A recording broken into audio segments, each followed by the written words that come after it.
Yeah. Thanks, Brian. Thanks for inviting me to talk to you here. And pretty hard to follow that talk, obviously, but I'd like to thank Brian for setting that up.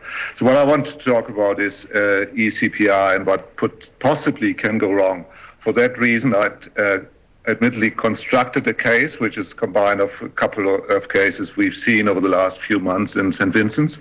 This is a story of lucky or unlucky Joe, who is a 56-year-old male, has got a typical background you see in Darlinghurst quite frequently. Is depression, bit of polysubstance abuse in the back, but otherwise no real physical medical conditions. He lives alone. However, on the day his story started for us, actually, he had an acute cardiac event, witnessed clutching chest, and then collapsed at home. That was 10 days after he'd had a similar angina-type pain seen by his GP. So fortunately, this was witnessed and bystander called 000 and commenced immediate CPR, which allows the ambulance team to be there in just about 11 minutes from arrest.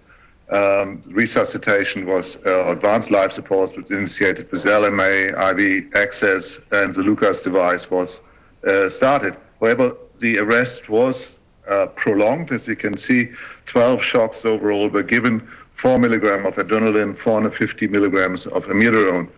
And this was the ongoing rhythm, still ongoing BF, for a total of 45 minutes, and eventually ROSC then was achieved on scene.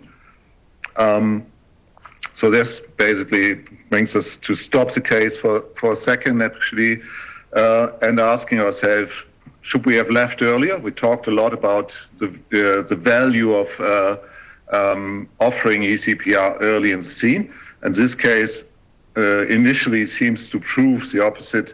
So the patient actually had ROSC after 45 minutes in scene, and I guess all of you would have seen these type of events.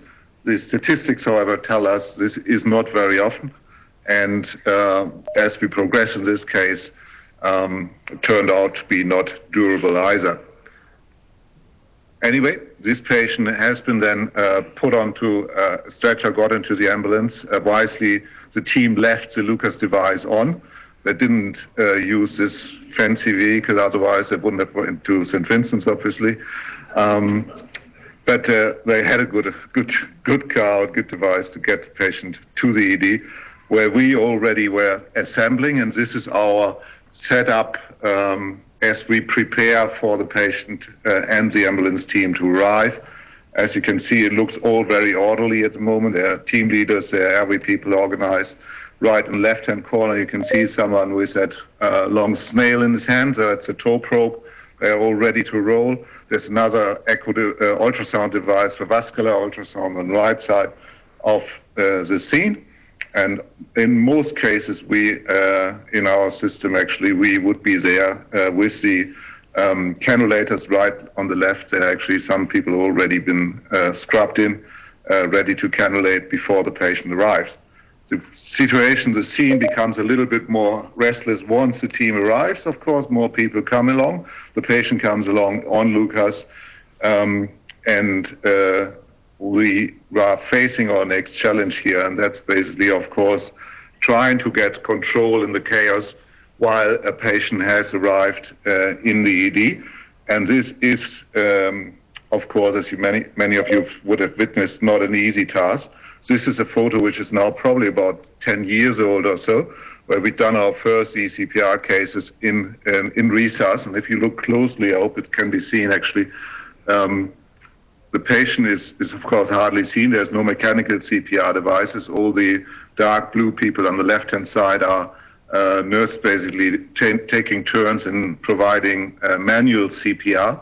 The cannulators are busy. On the right-hand side, there's someone who's scrubbed in actually, but can't really get to the patient because there are so many other people around there. So having an organized cannulation happening in that environment was difficult, and hence we've set up that training program, simulation program, to basically get program up. And this is what ECPR cannulation should look now. It's still certainly not social distancing. It's still very crowded, but it is organized, and we have got our dance around the bed organized and set up so that only those people who need to do something on site actually are involved, and they all know where they're standing and what they need to do. And mechanical CPR certainly has had a major impact there, actually, because we could actually reduce the number of people needed with the patient significantly. So what happened to our Joe? So we arrived in ED. At that point, end-tidal CO2 was 35. Unfortunately, right at the arrival, patient deteriorated again, became asystolic now, and CPR was immediately commenced. As we looked at that, we decided to cannulate, because although this is asystole, if you want, this is actually technically an in-hospital cardiac arrest, and right at our doorsteps now. So we basically started cannulating, and this patient actually achieved ECMO flow after 17 minutes, and we could stop the mechanical CPR then, and we had decent blood flow. This is also what our echo person, actually, was very essential in our setup, sees while mechanical CPR was still going on. In case you ever wanted to see how effective mechanical CPR can be, you can see that the LV is squashed out quite nicely, actually, while CPR was going. Now, of course, we're using the echo also to basically achieve our location of the wires. It's not easy to basically identify an artery or from a vein under CPR, if you ever tried that. So toe becomes quite important, because this is a descending aorta now, and you can see that wire dancing around there. So we now can confirm to the cannulators that the artery has been cannulated, and again, toe is an essential part of that. And this process of cannulating in, we hope, less than 20 or less than 15 minutes is certainly a complex situation, and it doesn't get easy if a standard ALS call continues, and this is while you're concentrating on your cannulation, someone calls out, "I've got shockable rhythm," and I was hoping to get an audio actually included here, but anyway, the next thing you hear is that charging of a defibrillator. So this is what we don't want to have, actually. We'd agreed in our institution anyway, and every institution needs to have their policies set up so that we're not continue with standard ALS calls, just mechanical CPR, adrenaline boluses, and we do stop the mechanical CPR only as requested by the cannulators. So if they have got trouble to position their wire, and only for a short period of time. There you go. That's the audio. Sorry, delayed. And this is what basically takes you off balance a little bit then. So again, we moved on here after we came along that hurdle. And now we've got, this is the IVC, we've got a wire in there as well. And we are progressing towards getting our cannulas in, as Rob has already shown you. However, just at about that time, that's the typical time actually, where the first ABG comes. It's labeled as venous, but it was actually arterial, and it looked pretty awful. Everything red, almost. pH is 6.7, lactate is 20. So there's another kind of exclusion criteria in this case already, as we certainly went above that threshold of 18 as far as the lactate goes, and this is exactly the time where we often get this information. However, we've been halfway there, so we basically decided to move on nevertheless. And of course, can be debated. Fortunately, this patient is oxygenated, so I understand Dimitri's roles actually would still be ticked. We've got a good oxygen level with that end-tidal CO2, but we've got a lactate of 20. And there we go. This is how it looks if you go on.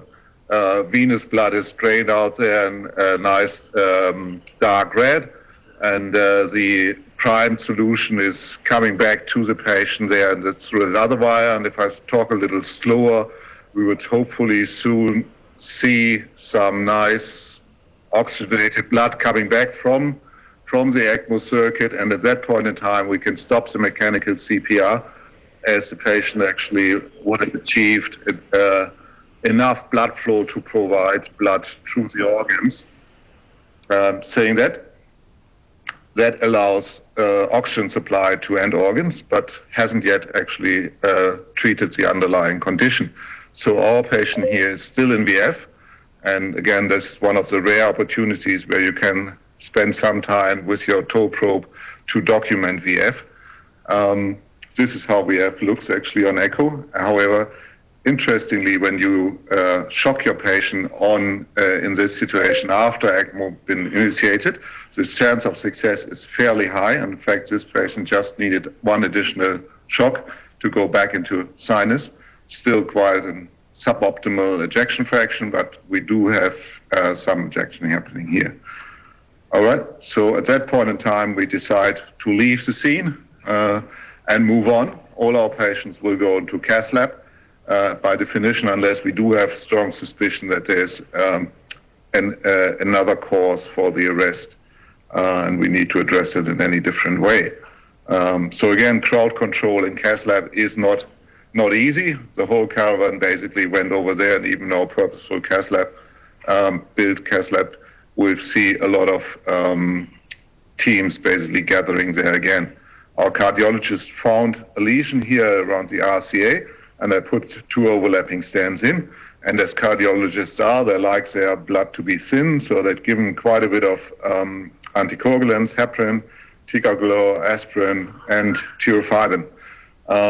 And we moved on to get into the ICU. On arrival, there's still a bit of VT, a bit of VF on occasions. However, with VA ECMO, you can actually you've got all the time to basically correct that, and we had to deliver a few more cardioversions to basically stabilize the patient.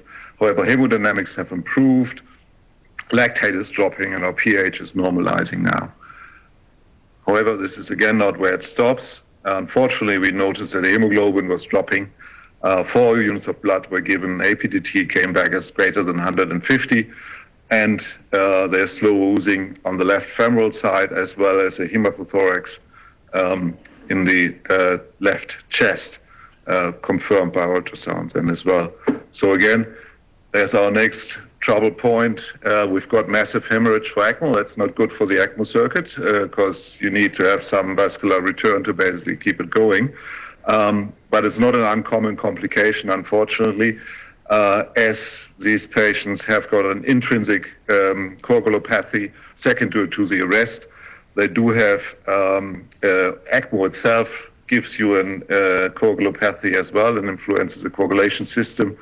And of course, our cardiologists tried hard to add to the problem, as well as this patient, basically, you have to look at him as having had a severe chest trauma with 50 minutes of CPR, mechanical CPR. So no doubt that hematothorax was in part secondary to that mechanical CPR going on.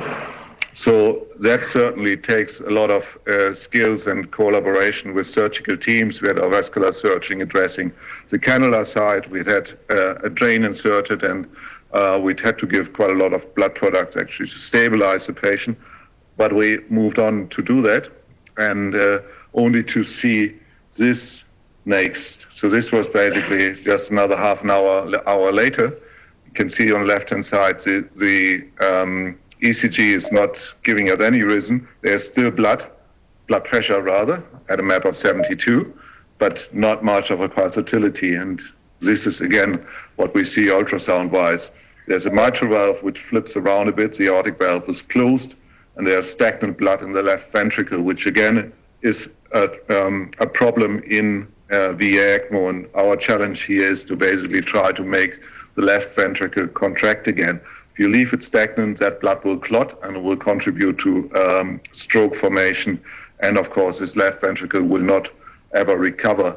So this usually for intensivists can take some time and a lot of preload, afterload control, playing around with versatile inotropes, as well as on occasion some mechanical devices, balloon pumps, venting devices like impeller have been used on top of the ECMO to get such a poorly contracting ventricle stabilized again. So again, we proceeded with that, and we made that ventricle eventually recover from a versatile injuries. And 2 days later, we've had pulsatile flow again, we had decent blood pressure, and that was the time where we were able to wean off the patient from ECMO and just went on with mechanical support only. Medical support only, and of course the patient was still sedated and on mechanical ventilation.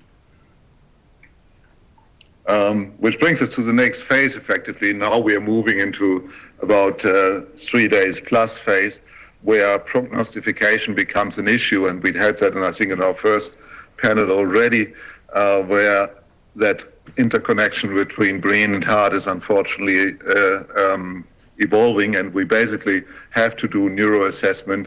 We have to see if there's full recovery from end organ perspective as well.